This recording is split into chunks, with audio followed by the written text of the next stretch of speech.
Wow, I can't believe we're already 3 whole months into the new decade, and I still have yet to talk about all the movies I saw last year. But in case if you're wondering, I saw a lot of movies last decade. I saw everything animated on top of a couple live action films. And honestly, I will admit we had some great movies come out that year. But at the same time, that's no match for all the garbage we got that year. So, I'm going to be ranking all of the movies I saw based on my opinion on them and what I like or don't like about it. Keep in mind, it's my opinion, and don't rage at me if you have different thoughts on my rankings. But with that said, let's get started at the bottom spot with, you know it's Playmobil, come on. Playmobil the movie isn't just the worst film I saw in 2019, but it's also in the leagues of some of the worst animated movies or genuine all-around movies I've ever seen, in the ranks of Norm of the North and the Emoji Movie. The story is atrocious without completely plagiarizes the Lego Movie in the most shameless ways possible, on top of supplying awful animation that, again, feels like it's trying to be Lego and fails, hateable characters that give the movie a shockingly mean-spirited tone, an obnoxious and often hypocritical message on the importance of family and following your dreams, and songs that are on par with Rebecca Black's Friday. So really, the big thing to take from this film is that if you want to rip something off, chances are, or definitely for that matter, people are still going to hate you for what you've done no matter what. And that is the sad truth about Dang it, got my arm stuck on a second. And that is the sad truth about Playmobil. Next, please. Out of all the movies that came out in 2019, Arctic Dogs was probably my most dreaded, and after watching it, in an empty theater mind you, I could honestly understand myself. Almost everything felt so slow, dragged out, and boring. And since I have ADHD and high-functioning autism, that clearly isn't a good sign for your movie. Really, there isn't really that much for me to say here. Everything from the boring story, to the crappy animation that makes it look like a direct-to-video film, to the preachy environmental message, to the kindergarten-level humor, to the annoying characters, can probably be forgotten, or definitely be forgotten, within around maybe 5 minutes of the credits rolling. Not much else is needed for me to say here. It just sucks. Now, let's move on here. I'm already starting to forget about the movie again. You know, honestly, I wasn't expecting too much out of Wonder Park. At first glance, I thought it'd probably just be another mediocre animated film with okay animation. But by the time it came out and I went and saw it on a Thursday night premiere, mind you, oh boy did it suck. The writing is a mess, jumping from one plotline to another with little to no consistency, weak and oftentimes juvenile humor, annoying characters with sometimes hateable personalities, and an overall tone that feels just too dull and gloomy. I mean, don't get me wrong, the animation is okay, but because of the already mentioned dull and gloomy tone, it really isn't enough to change my opinion on what has already been damaged. Sure, with the last two movies, I already knew they were going to be bad, and they ended up being bad, but this movie just goes to show how even giving the benefit of the doubt can sometimes backfire. Man, Disney just keeps on pumping out these really bad live-action remakes that really go against what they originally stood for back in the day. And what better way to show off that fact than with the Dumbo remake?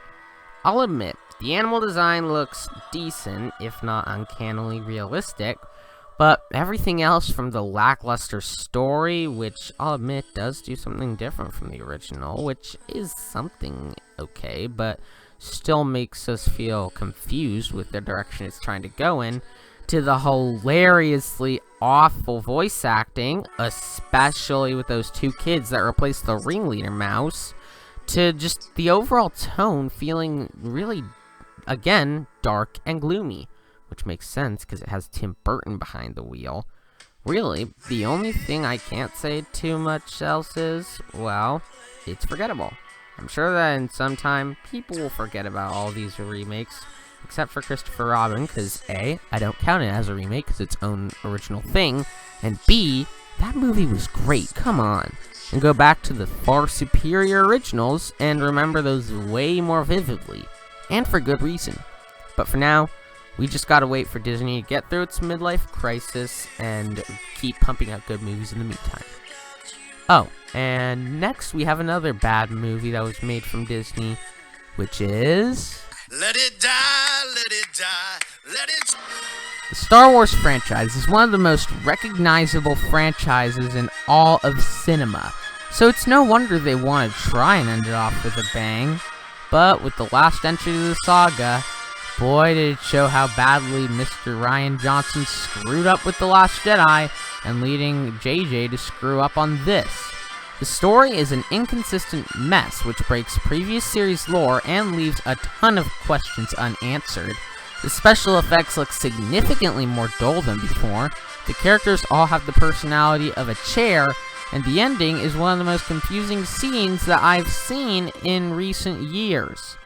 But honestly, by this point, I'm just thankful that Lucasfilm is putting a rest to the Star Wars franchise. We can finally stick with the more original, superior films. I mean, sure, we still have The Mandalorian, but hey, at least we have the original trilogy and all the other stuff that's way better than this, right? Now this is what I call a pretentious film. In case you're wondering what my thoughts were on the predecessor, it was fine. Nothing great, nothing terrible, just okay. Here, though, it goes against all the things in the franchise fans are used to, like the pigs and the birds working together, or Silver's backstory, which, if you don't know, she was raised by the pigs after they tried stealing an egg that hatched.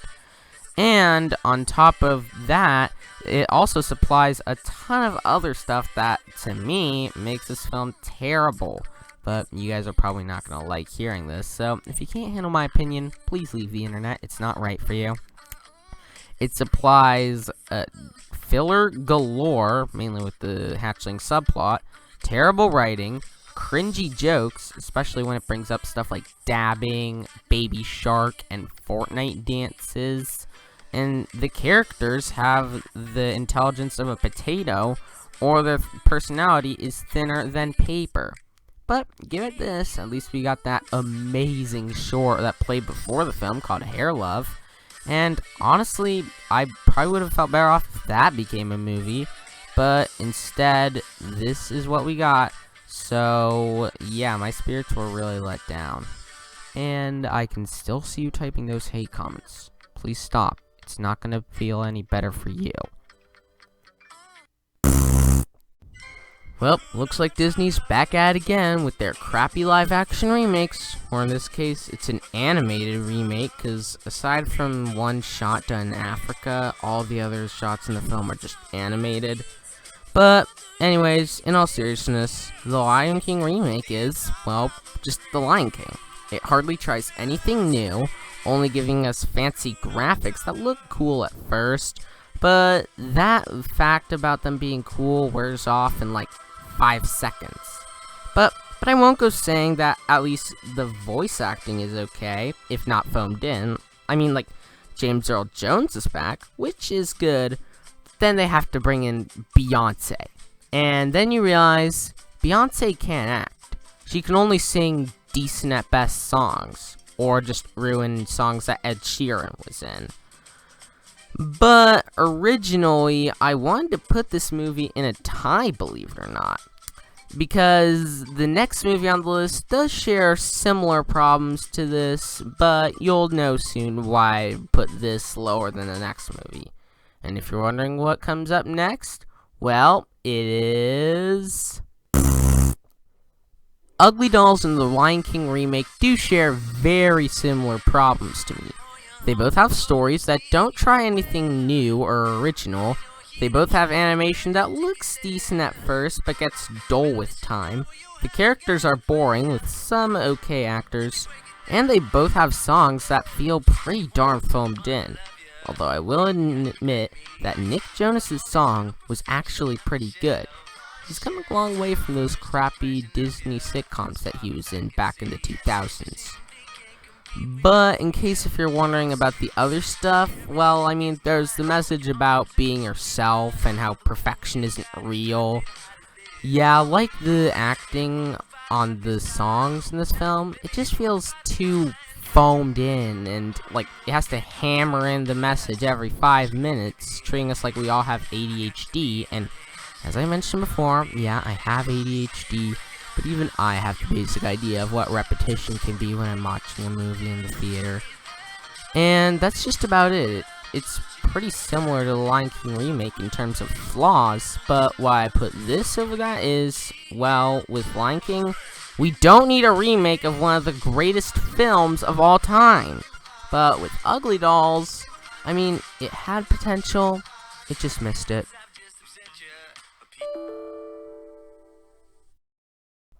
Despite just barely managing to get out of being considered a bad movie, out of all the movies that I saw in 2019, I'd have to say that Far From Home was probably the most disappointing.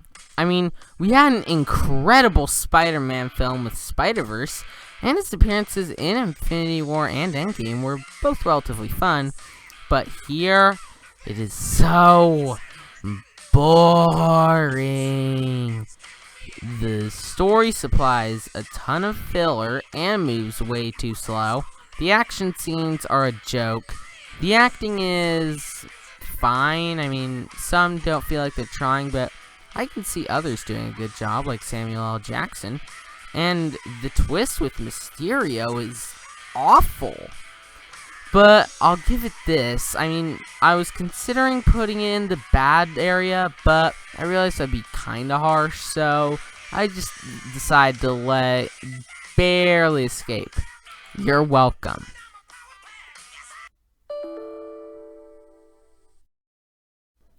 Once again, Pets 2 is another one of those films that's in that weird fit between bad and not bad. And what I mean by that is, it's just mediocre. Now, as someone who wasn't too fond of Pets 1, I obviously wasn't looking forward to this. By the time it was released, I was underwhelmed, but not angered. Sure, the story was just garbage, since it tosses around these 3 separate stories like some sort of anthology, and does a poor job at doing so. But it does supply some decent animation and some good voice acting to spare. So, yeah, this movie may not have been terrible, but I'll admit, Illumination did definitely step up from what they did last year, so that's good, right?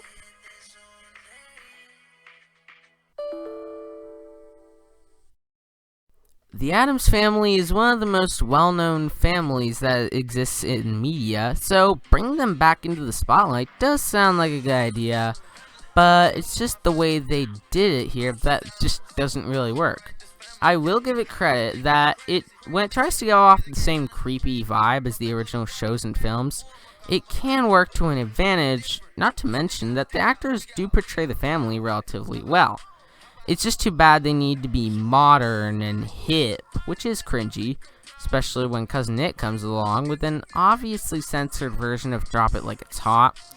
Most of the characters look like they came straight out of Big Mouth, and let's just say that show was 2D for a reason. And the message on being yourself just feels really hammered in. And sure, I could have been more harsh on this, but it's in the eyes of someone who's never seen any of the original shows or movies, so honestly, I'm just glad I gave it the benefit of the doubt and didn't go too harsh on it. Out of all the Disney live-action remakes that I saw this year, Aladdin was probably the best one to come out, but that isn't to say that it was good. If anything, it's, again, pretty mediocre. Now, I'll admit, the songs are decently performed, and Will Smith does admittedly give his all for this film, because, I mean, he's Will Smith, just being Will Smith, but that really can't hide how the genie's design looks really bad. The acting carries the same emotion as filing tax returns, and the song choreography, again, the songs are really good, but the choreography lulls me to sleep. So, it may not be good. If anything, just watch the original, it's way better. But it's definitely a diamond in the rough that is the Disney 2019 live-action remakes, that's for sure.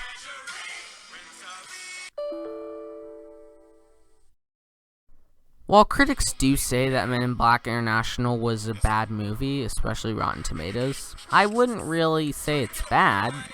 I'd just say it's not that great of a film. Sure, the story does sound interesting on paper, Pawnee is a good character, and the action scenes are intriguing, especially considering the fact that Men in Black is almost known for its action.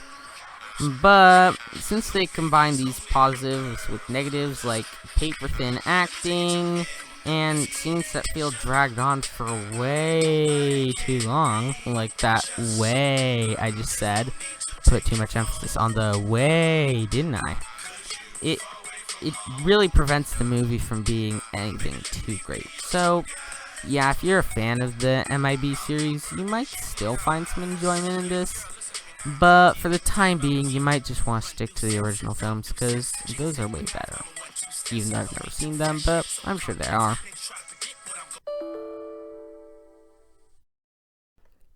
With the last two movies made by Blue Sky Studios, boy were they so bad that they could almost be comparable to the kind of crap that Illumination makes.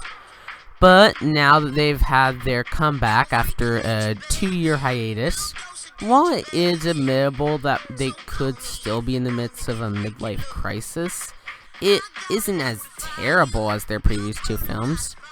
The writing supplies an interesting concept, admittedly, with some really good animation and nice voice acting, but it can't save the weak writing that supplies annoying jokes and also some pretty obnoxious characters all the while. And not to mention, it always has to force in these science aspects that makes it feel less like a Blue Sky film and more like Bill Nye the Science Guy. Not that I have anything against that show, it's just, I doubt the little kids in the theater would understand what an endothermic reaction is. So yeah, if you're tired of the crap Blue Sky's been giving you, this might be worth a watch, but then again, I could be wrong.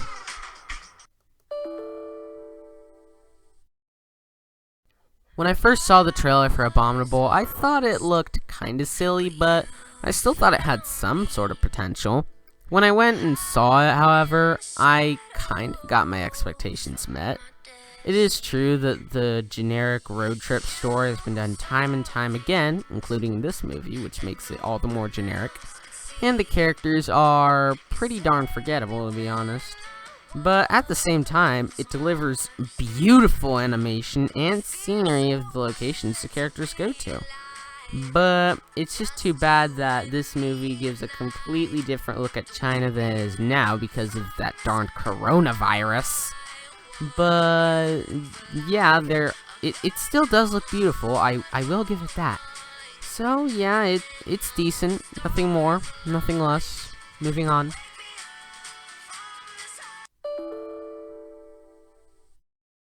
At first, a movie based on Dora the Explorer sounds like a horrible idea. But when it came out, on the other hand, it ended up being an enjoyable satire on children's shows, like with what the Teen Titans Go movie was to superheroes. Except that movie broke the fourth wall way more than this. It is true that, again, the story is a generic adventure story, but it is made a lot more enjoyable with some great jokes and a great scene with 2D animation that I'd say looks better than the source show. So, really, the big thing to take from this is sometimes a bad idea could actually turn out to be greatly executed in the end. So, it's all a matter of giving stuff the benefit of the doubt. Unless if it's the Emoji Movie. We shouldn't give that thing the benefit of the doubt. It sounded horrible, and it was horrible. Hello everyone, Isaac here. Just wanted to intervene real quick. So, originally I was gonna have the next spot be taken by Frozen 2. But then I realized Detective Pikachu also needs a spot. I keep on forgetting about that movie's existence until the very last minute, like with my review and, of course, this list. So, after about, 2 minutes of thinking, I realized something. To me, they both have similar strengths and weaknesses, so why not have a tie? As I just stated, Frozen 2 and Detective Pikachu, to me, do have similar strengths and weaknesses that make them fit just about in this spot.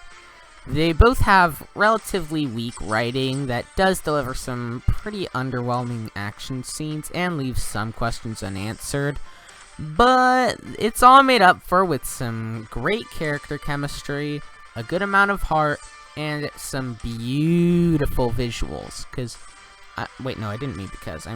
Sure, Frozen 2 is completely animated, but with Detective Pikachu, the main visual appeal definitely comes from the Pokemon designs.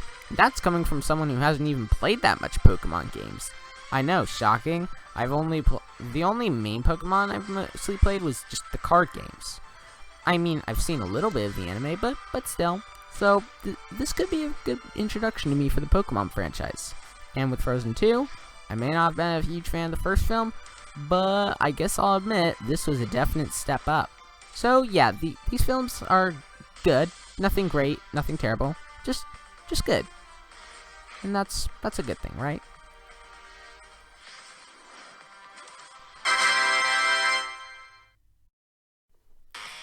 While Jumanji: The Next Level may not have been as great as Welcome to the Jungle, which I did see and thought was hilarious, but I was still satisfied with what this film delivered.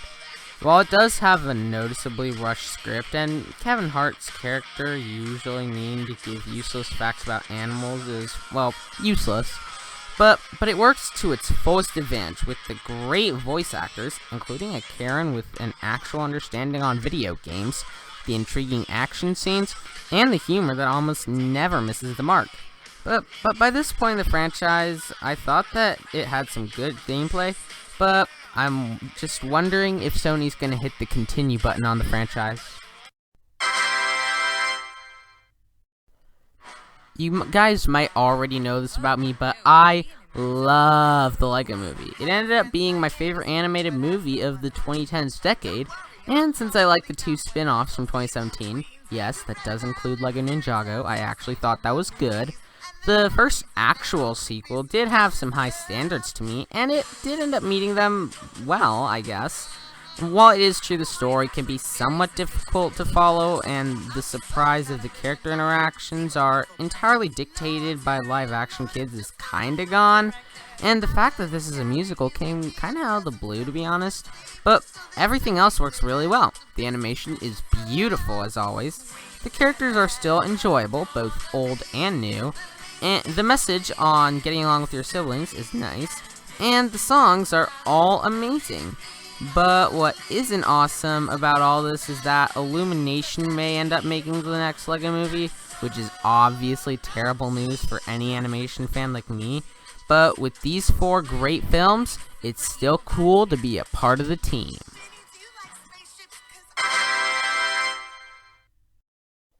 Since Missing Link is one of the biggest financial box office bombs in animation history due to making back only a quarter of its budget, I guess you can say that this is one of the more unappreciated films of 2019, even if my grandpa and I still saw and loved it. The film supplies an engaging story that can be predictable at times, but makes up for it with some top-notch stop-motion animation and scenery, highly enjoyable characters, plenty of heart to go around, and yeah, that's just about it. It's a film not many people have seen, but I'm sure that over time, people will give it much more appreciation, which if I can be honest, it's pretty well deserved. This is a good movie. Now, at first, I was a little bit concerned about Pixar giving us a 4th Toy Story after the 3rd one gave us that perfect ending.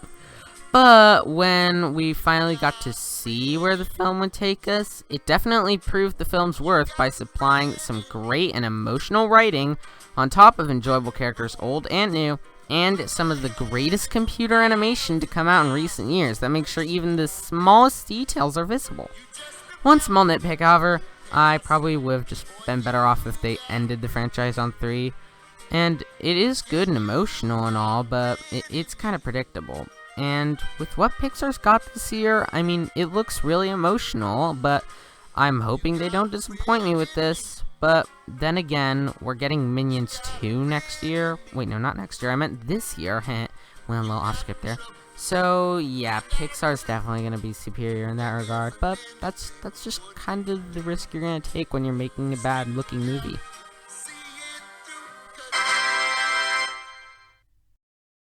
Now this is how you end off a franchise with a bang. The How to Train Your Dragon franchise is already a highly beloved series of films up in the ranks of Toy Story, but the third one ends it in one of the best ways possible. Not only does it supply the series' great animation like always, but giving us all the characters we all know and love, a great and engaging story, incredible action and flight sequences, and an incredibly satisfying ending to take in once you finish bawling your eyes out. This is how the How to Train Your Dragon franchise is, as I mentioned, one of the most beloved animated franchises of all time. And with how it ended, boy did it end with a bang. But speaking of movie endings, there's just one other one I have yet to talk about that ended its franchise with a kabloosh rather than a bang. And that movie is... Well, we've done it. We've reached my number one favorite movie of 2019. It's pretty obvious for me that it's Endgame. Oh boy, Avengers Endgame. This movie, to say it's amazing would be an understatement. I mean, there are people out there that say it's just terrible because of its feminism and all sorts of other stuff, and Infinity War is superior and stuff. Honestly though, who cares? All that matters is that this movie is amazing. I mean, I'm still debating whether or not Infinity War is better, or if this is better, but all that matters is that this movie is great. What matters is that, to me personally, this was still able to supply us with a great continuation of Infinity War, with the characters still trying to get over the events of the snap, especially Thor seeming to go through a phase of PTSD and survivor's guilt, and the way they go back in time to collect the stones feels less like a movie and more like a celebration of Marvel throughout the 2010s. And most of the things I wanted in there, minus Ant-Man crawling into Thanos' butt, like Captain America saying Avengers Assemble, Thanos getting more depth to his character, the characters growing over the course of the film, even though the characters had already grown so much throughout the MCU, and, of course, the movie having the nerve to kill off a main character and actually do it with dignity, and do it in a really tear-jerking and somber way, is just a ton of positives that outweigh the negatives some people bring up about this movie. Really, to me personally, it's just a great movie. No ifs, no buts, nothing like that. So that is why, to me personally, Endgame is the number one best movie of 2019. Woof, this ranking came out really late. I mean, probably later than most of everyone else's top 10s of the best and worst movies of 2019 or whatever they did. But it's just because I've been going through a lot these past few months. Like, I've been going through school until it was shut down for coronavirus. I've been going through parental controls, which we'll probably get rid of soon because of how good I'm doing at my homeschooling. And all that good stuff, but still, I'm hoping for the best out of 2020. I mean, I've already seen 2 movies of this year, so hopefully the rest of what we get can be really good. I mean, we've already gotten a movie that was great and a movie that I personally didn't enjoy. But who knows, maybe we can get a really great year out of 2020 instead of a really crappy year for films like with what 2019 was. But then again, we still have some bad looking movies, so hopefully we can still get some good stuff to outweigh the negative. But until then, that's all the time I've got, because I gotta get back to playing Animal Crossing New Leaf on my Nintendo 3DS. Thank you so much for watching this video, and I will see you all later. Bye!